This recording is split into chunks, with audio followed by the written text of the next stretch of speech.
Hay datos que se nos muestran en los textos apócrifos sobre la vida de Jesús que nos dan pistas sobre su verdadera naturaleza híbrida, mitad humano, mitad alienígena. Cómo estos seres fueron preparando la venida de este avatar al planeta Tierra. Por ejemplo, su madre, María, no era del todo humana tampoco, ya que como nos explican en los textos tanto apócrifos como los reflejados en la Biblia, su madre, Ana, era estéril y su padre, Joaquín, muy mayor para poder tener hijos.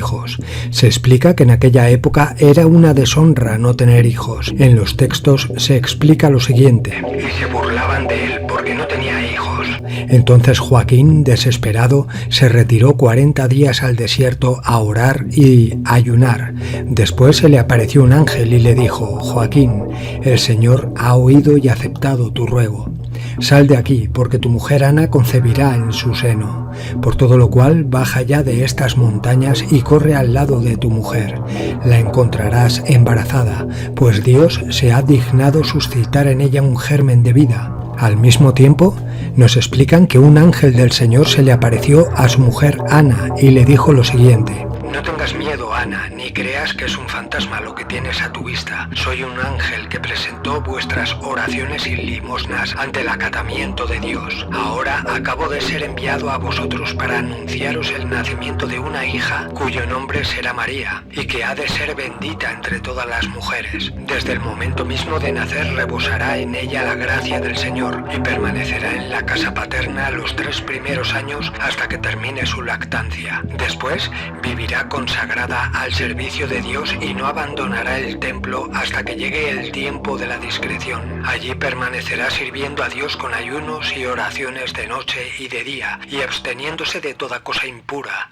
Jamás conocerá varón, sino que ella sola, sin previo ejemplo y libre de toda mancha, corrupción o unión con hombre alguno, dará a luz, siendo virgen, al Hijo y siendo esclava al Señor, que con su gracia, su nombre y su obra es Salvador de todo el mundo. Aquí podemos ver cómo esas entidades hacen que quede embarazada Ana, pero ¿cómo lo hicieron? ¿Mediante inseminación artificial? Al igual que harían años después con María. Después explican en los textos apócrifos que María fue criada en el templo por los ángeles, quienes le daban incluso de comer y la instruían en todas las materias. Y dicen lo siguiente: y María era la admiración de todo el pueblo, pues teniendo tan solo 3 años, andaba con un paso tan firme, hablaba con una perfección tal y se entregaba con tanto fervor a las alabanzas divinas que nadie la tendría por una niña, sino más bien por una persona mayor. Era además tan asidua en la oración como si tuviera ya 30 años. Su faz era resplandeciente cual nieve, de manera que con dificultad se le podía poner en ella la mirada. Se entregaba con asiduidad a las labores de la lana, y es de notar que lo que mujeres mayores no fueron capaces de ejecutar, ésta lo realizaba en su edad más tierna. Esta era la norma de vida que se había impuesto desde la madrugada hasta la hora de tercia, hacía oración desde tercia hasta nona, se ocupaba en sus labores. Desde nona en adelante consumía todo el tiempo en oración hasta que se dejaba ver el ángel del Señor, de cuyas manos recibía el alimento. Y así iba adelantando más y más en las vías de la oración. Finalmente era tan dócil a las instrucciones que recibía en compañía de las vírgenes más antiguas que no había ninguna más pronta que ella para las vigilias, ninguna más erudita en la ciencia divina, ninguna más humilde en su sencillez, ninguna interpretaba con más donosura la salmodia, ninguna era más gentil en su caridad, ni más pura en su castidad, ni finalmente más perfecta en su virtud, pues ella era siempre constante, firme e inalterable, y cada día iba adelantando más. Cada día usaba exclusivamente para su refección, sustento, el alimento que le venía por manos del ángel, repartiendo entre los pobres el que le daban los pontífices. Frecuentemente se veía hablar con ella a los ángeles, quienes la obsequiaban con cariño de íntimos amigos, y si algún enfermo lograba tocarla, volvía inmediatamente curado a su casa. Más adelante explican que cuando María cumplió 14 años de edad y ya estaba preparada para ser fecundada por Dios, se eligió a un hombre para que la protegiera. De entre los hombres elegidos, escogieron a José, que en ese entonces estaba viudo marido y tenía 6 hijos. Además tenía 89 años de edad. Tanto María como José y aquellos personajes directa o indirectamente involucrados en la operación debían estar permanentemente vigilados. Quizás alguna de las naves de las cuales descendían a diario los ángeles que le entregaban a María los alimentos permanecía muy próxima al lugar de residencia de la joven, y desde dicha nave se procedía a un sistemático y exhaustivo chequeo de la Virgen. Pero ese control no terminaba a nivel físico o clínico de María. Es posible que su tecnología o la evolucionada mente de los tripulantes de los alienígenas les permitieran un conocimiento de los pensamientos y sentimientos de cada uno de los protagonistas de la operación. Solo así hubieran podido percatarse del gran error que estaba a punto de cometer José cuando se enteró de que María estaba embarazada. Evitaron el inminente repudio con un encuentro directo o cercano entre el prometido de María y alguno de los alienígenas. Todos más o menos conocemos lo que narran los evangelios canónicos sobre el nacimiento de Jesús, pero ¿qué dicen los apócrifos? ¿Fue el nacimiento de Jesús de Nazaret, como siempre hemos creído? Veamos lo que dice el protoevangelio de Santiago. Y vino una orden del emperador Augusto para que se hiciera el censo de todos los habitantes de Belén de Judá. Y se dijo José: desde luego que a mis hijos sí que los empadronaré, pero ¿qué voy a hacer de esta doncella? ¿Cómo voy a incluirla en el censo? Como mi esposa, me da vergüenza. Como hija mía, pero si ya saben todos los hijos de Israel que no lo es. Este es el día del Señor, que Él haga según su beneplácito. Y montándola en un asno partieron. Y al llegar a la mitad del camino dijo María a José: baja, porque el fruto de mis entrañas pugna por venir a luz. Y le ayudó a apearse del asno, diciéndole: ¿dónde podría yo llevarte para resguardar tu pudor? Porque estamos al descampado. Y encontrando una cueva, la introdujo dentro, y habiendo dejado con ella a sus hijos, se fue a buscar a una partera hebrea en la región de Belén.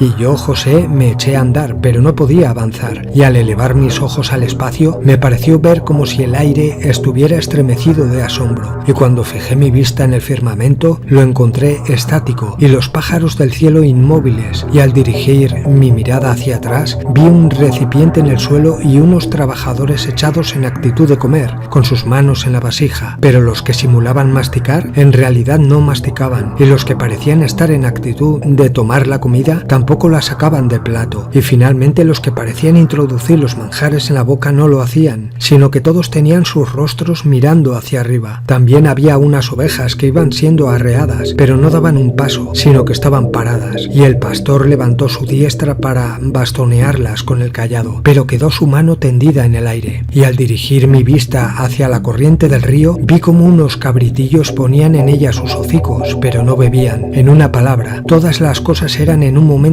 apartadas de su curso normal. Y entonces una mujer que bajaba de la montaña me dijo: ¿dónde vas? A lo que respondí: ando buscando una partera hebrea. Ella replicó: ¿pero tú eres de Israel? Y respondí: sí. ¿Y quién es la que está dando a luz en la cueva? Es mi esposa, dije yo. A lo que ella repuso: ¿entonces no es tu mujer? Yo le contesté: es María, la que se crió en el templo del Señor, que aunque me cayó en suerte a mí por mujer, no lo es, sino que ha concebido por virtud del Espíritu Santo. Y le interrogó la partera: ¿es esto verdad? José respondió: ven y verás. Entonces la partera se puso en camino con él.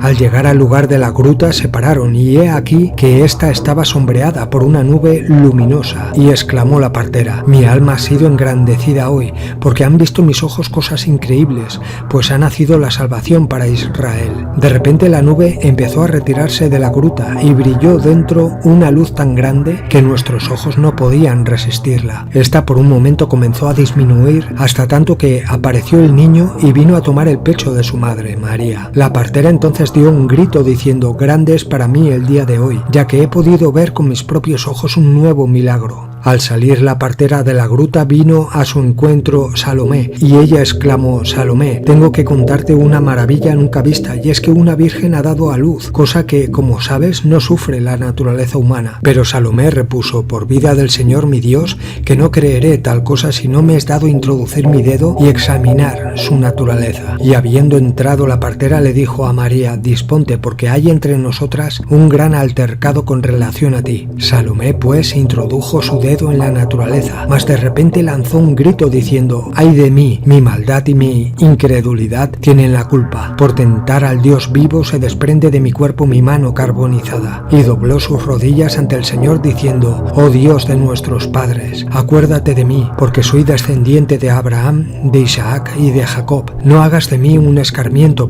para los hijos de Israel. Devuélveme más bien a los pobres, pues tú sabes, Señor, que en tu nombre ejercía mis curas, recibiendo de ti mi salario. Y apareció un ángel del cielo diciéndole lo siguiente: Salomé, el Señor te ha escuchado, acerca tu mano al niño, tómalo, y habrá para ti alegría y gozo. Y se acercó Salomé y lo tomó diciendo: lo adoraré, porque ha nacido para ser el gran rey de Israel. Mas de repente se sintió curada y salió en paz de la cueva. Entonces se oyó una voz que decía: Salomé, no digas las maravillas que has visto hasta tanto que el niño esté en Jerusalén.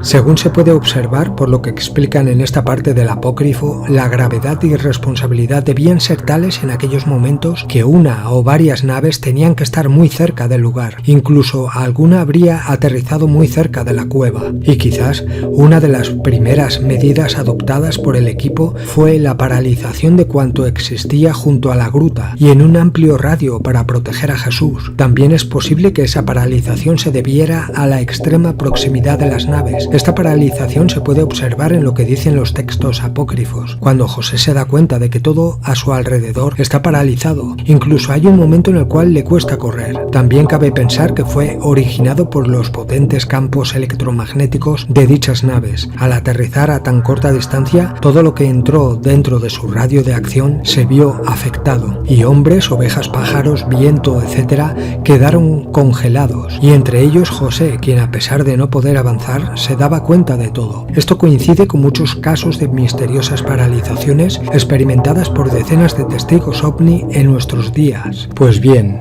estos hechos relacionados con seres de fuera de este planeta y que rodeaban a Jesús se pueden ver una y otra vez en las descripciones que se nos dan en los escritos de aquella época. Nubes brillantes, seres que salen de esas nubes, etc., pero lo hacen con el lenguaje y la comprensión de esos tiempos.